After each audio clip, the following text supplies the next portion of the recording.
Thank you, Deputy Chairman, sir. I would like to thank all the honorable members who have participated in this debate. Many useful points have been raised.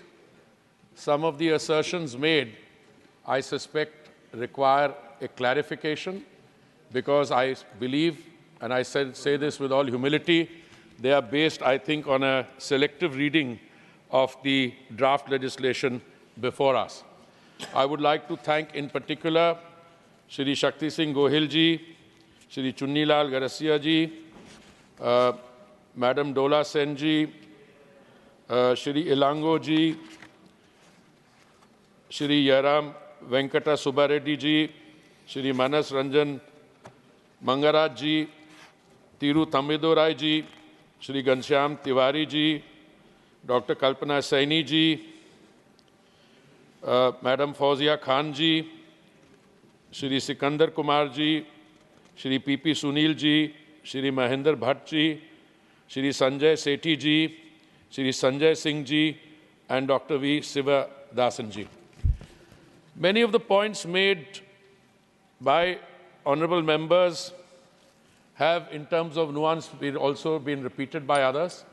So instead of responding to each of the points made by each speaker, I will take them in a broad category, and it will be my endeavor, sir, to respond to all the points made. Sir, when I was introducing the amendment and the draft bill, I had said with all humility that I want to do some context setting. The oil and gas sector, sir, as I mentioned, is one that involves heavy investments and also has a long gestation period. And it was not my intention, nor did I ever suggest that nothing was done prior to 2014. But I did suggest, and I will say that more emphatically now, that we allowed the eye to be taken off the ball, and we paid the price for that. Now, lest this becomes a political debate, let me provide a context to what I said in terms of some annotation. Sir, the period between 2006 and 14 is termed by all those who have even a nodding acquaintance with this sector of energy, the dull period between 2006 and 14. And why? And I'll just give you some examples. If any honorable member wants to have it in more detail, I'll be happy to send a detailed paper. During this period, many foreign companies, and I want to assure all my members on the left of the House, of the spectrum, my close friends, that this is not about handing over to the corporate sector. This is not about taking the powers of the states away. The petroleum mining leases will still have to be granted by the state governments, no matter what changes are brought by this. We are not changing the constitution. Now, what happened between 2006 and 14? Italian major Eni left India E&P sector as they were not allowed to carry out operations in Rajasthan as well as in Andaman offshore. Australian company BHP Billiton relinquished their blocks in Mumbai offshore area, which were expropriated by defense agencies. Another Australian company, Santos, was not allowed to work in Bengal offshore due to maritime border disputes with Bangladesh. British Gas and Kane Group also relinquished their few blocks in KG and Mumbai offshore due to restrictions imposed by the defense agency. Sir, I had asserted at the outset that this sector, which involves heavy investment, has about 5 major oil companies in the world, and almost all of them came here and were driven away from the country. I'm not saying that this was a willful act, but this was a natural consequence of the kind of policies we followed, sir. One of the major challenges during this period, sir, was the non-availability of drilling rigs. And the government introduced a rig holiday policy in 2010 to allow moratorium from 2008 January to 31 December 2010 for drilling of 31 exploration wells in deep water. No procurement of rigs or no express import of rigs was allowed. Sir, you've got, out of 3.5 million square kilometers of sedimentary basin, 1 million square kilometer you close. It's a no-go area. Nobody can enter. And on the remaining area, you put a restriction. If the oil majors will not go away, what will they do? They haven't come here for philanthropy. So I just want to make it absolutely clear as to why the period before that, I used a very polite term, that we allowed the eye to be taken off the ball, and I can be a little more direct. This was neglect of E&P. This was neglect bordering on criminal neglect, and we are paying the price for it now. Then came 2014. That is when the policies began to change. That is when production sharing agreements gave way to revenue sharing agreements. And sir, one of the most important things in the E&P sector is data. No data is available. So if a foreign major comes and tries to drill here, you tell them, please come and spend your money and drill. If you find the oil after spending a lot of money, and I use the figure, sometimes a deep water well costs $100 million. If you find it, oh, this is my sovereign asset, I will keep it. Thank you very much.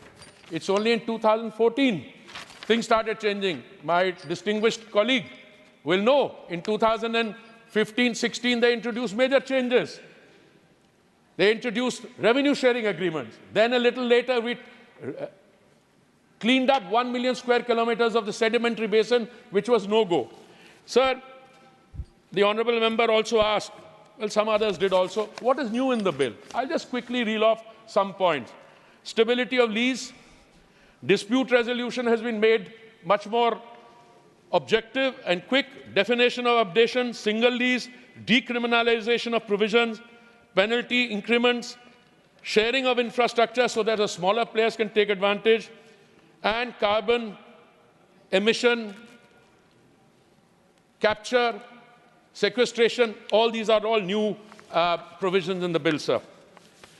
Sir, there are some points which have been made, I suspect, on account of a selective or perhaps not a careful reading of the bill.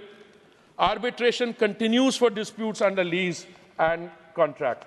Adjudication has only been introduced for violation of acts and rules which are framed thereunder.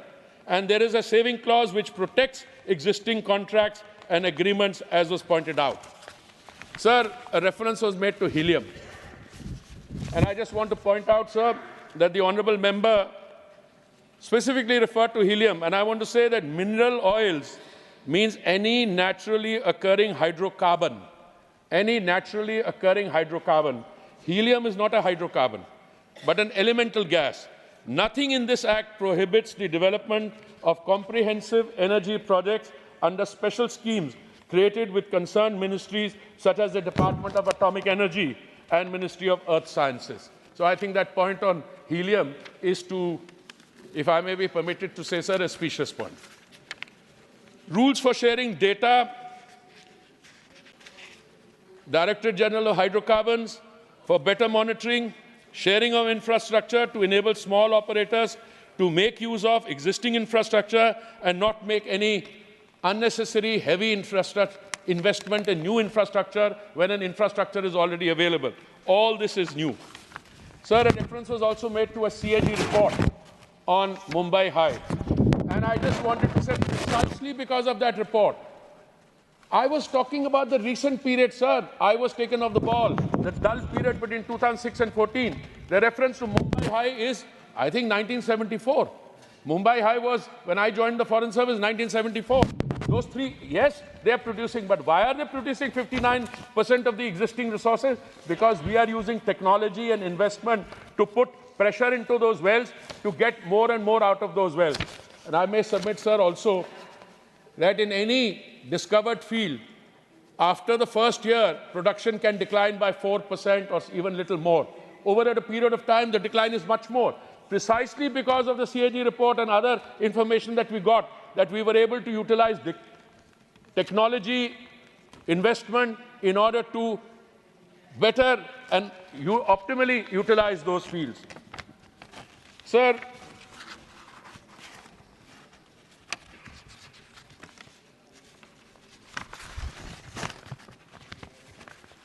let me, sir, move on to some of the references which have been made to other energies here later. But before I do that, I think Madame Dola Sen raised the point of our strategic petroleum reserves being only enough to cover 7 days of utilization. Deputy Chairman, sir, I don't know where this fact is coming. I know a little bit about strategic strategic petroleum reserves, SPRs. The reserve itself just now covers 72 days. We are trying to take it up to the international norm. But apart from that, we have a refining capacity today of something like 258.6 million metric tons per annum. We are taking it up to 310 million metric tons per annum. We have crude oil on our tankers, in the refineries, etc. So I want to assure the honourable member that these reserves that we are talking about are way above what is required should there be an emergency, and we have been able to navigate this quite well so far. Sir, I also want to now raise some issues about import of energy. We are not diversifying, we are very dependent. The facts are very different, sir.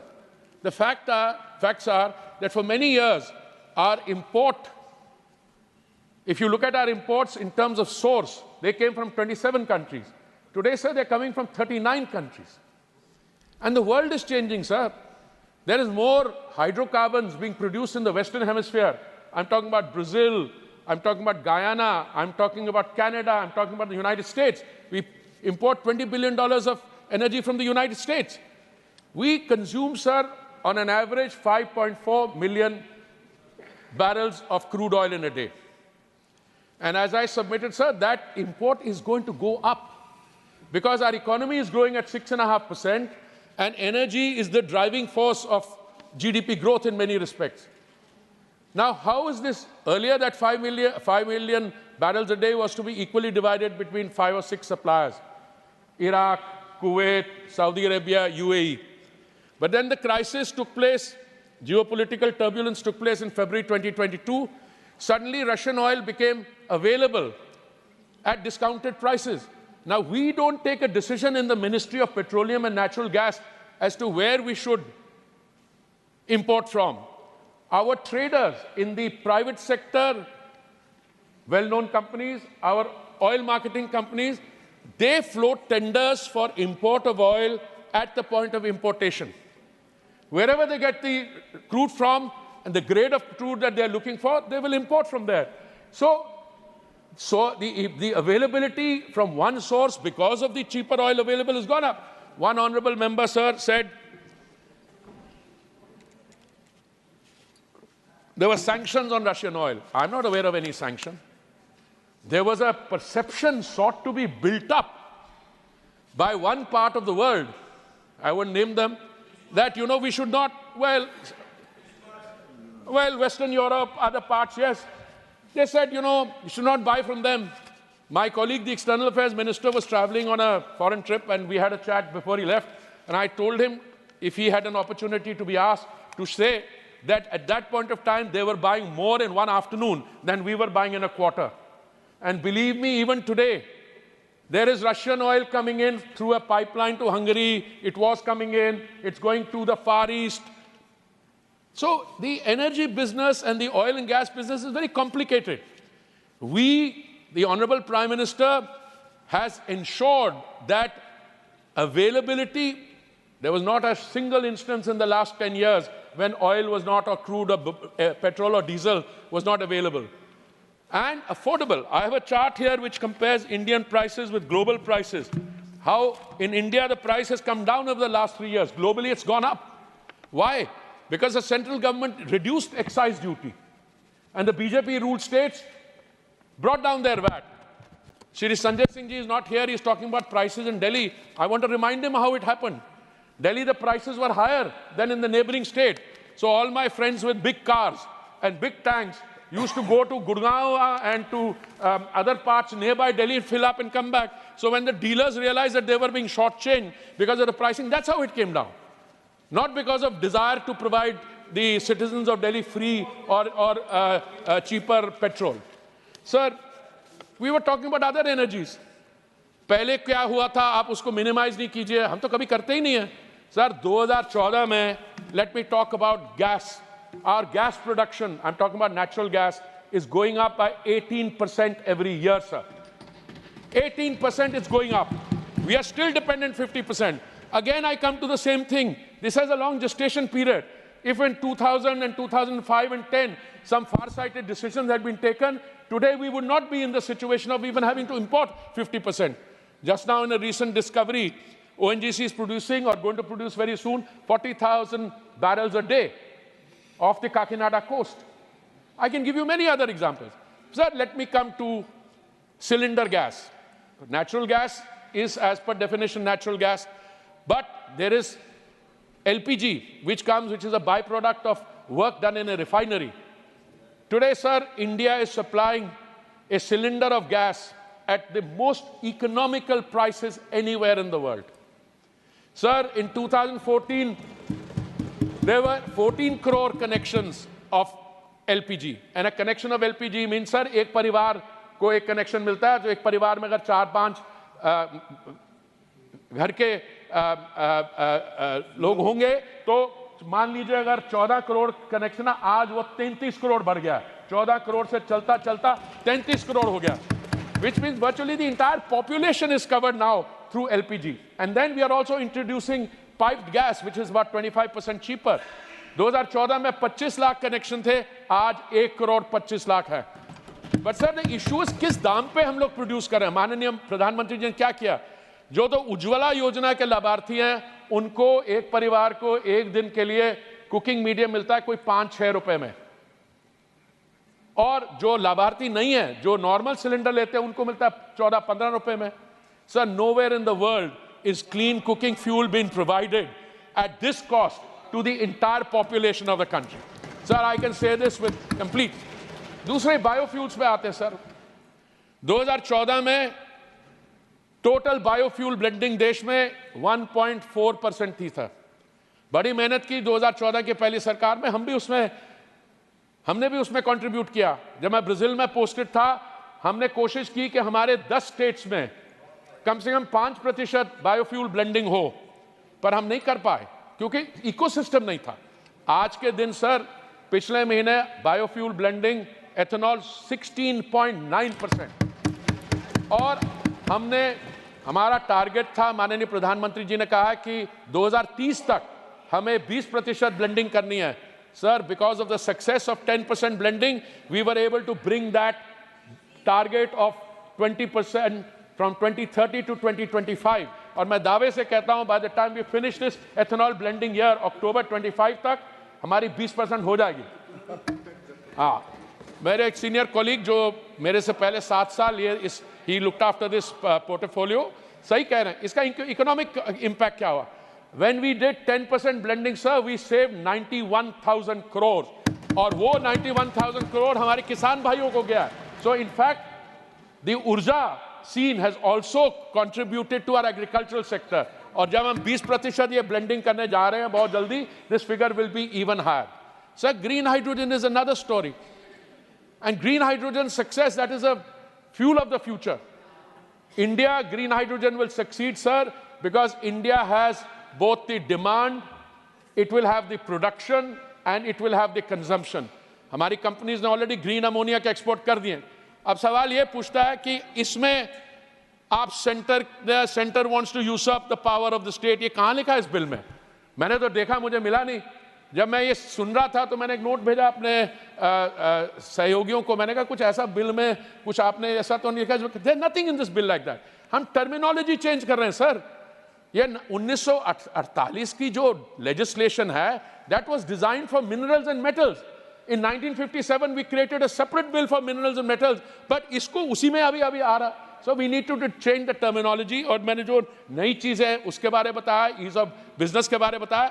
और मैं आपको, sir, through you, I want to assure this house, the fact that we have already taken steps. 2016 में production sharing contracts became revenue sharing contracts. 1 million square kilometer हमने open किया है. अभी हम जो चेंज करने जा रहे हैं, हमारे OALP 9th राउंड में 38% जो बिड्स आई हैं, they came in that 1 million square kilometers which was opened up in 2022. This bill, once it's enacted into law, it will ensure that the investor will have more confidence to come here. that unlike the dull period between 2006 and 14, जब वो आए तो उनका expropriate कर लिया, कुछ कर लिया, वो चीजें नहीं होंगी.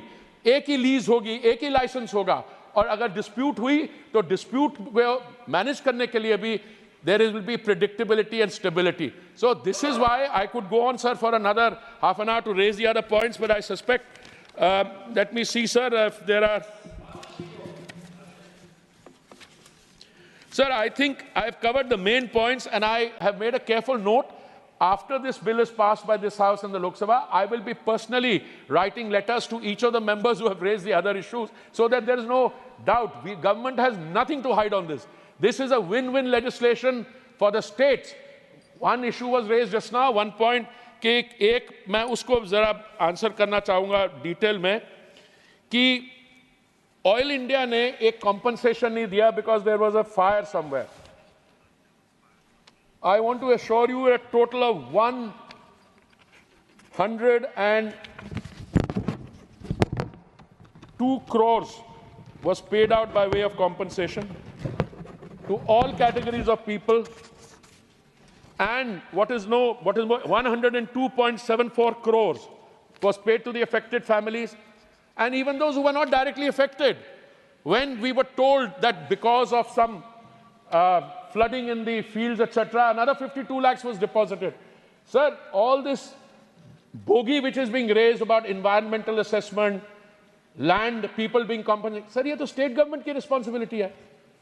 ONGC ने सर 2018 के आसपास कुछ डिस्कवरीज की एक स्टेट में, चाहे तो मैं नाम भी ले लूंगा स्टेट में, वेस्ट बंगाल में की डिस्कवरीज. नहीं, आप सुन लीजिएगा, आप मैं और एक मेंबर ने पूछा, मैं उसी का जवाब दे रहा हूं. तो उस समय जब उन्होंने डिस्कवरी की तो उस समय सिर्फ 5 स्क्वायर किलोमीटर का एरिया था. उन्होंने बड़ी चिट्ठियां लिखी है, नॉर्थ ईस्टर्न जोनल काउंसिल में भी ये बात आई. उन्होंने उसके बाद 2 और कर लिए डिस्कवरीज, 3 और कर लिए, और जो एरिया है डिस्कवरी का वो 5 स्क्वायर किलोमीटर से 99 स्क्वायर किलोमीटर चल गया. अब जो क्वेरी वहां से आती है वो ये है कि इसमें डिस्प्लेसमेंट, ये तो आपको करना है. मैं सिर्फ इतना ही कहना चाहूंगा आपके माध्यम से कि अगर इसको आपने इंप्लीमेंट नहीं किया, आप में किसी स्टेट ने नहीं किया, तो they stand to lose something like 7,000-8,000 crores. The money would belong in terms of revenue and in terms of equity to the state government. They are losing the money. So I want to assure everyone, sir, this legislation changes the terminology, it brings in predictability, stability, and there is no attempt to reward any big person or like. This is a national asset, and I think if we don't exploit the national asset now, because our energy needs are such, there may come a time after 10-15 years when there will be a lid put on all fossil fuel utilization, when they say only green energy can be used. I am confident, sir, that in India, we will need fossil fuels at least for another 20 years. My senior colleague can correct me, but we need to bring this legislation here in order to provide a win-win confidence, not only to our own operators, but also to the foreign investors, so that they can come and do business here with a view to benefiting everyone. I thank you, sir. I commend the bill for adoption.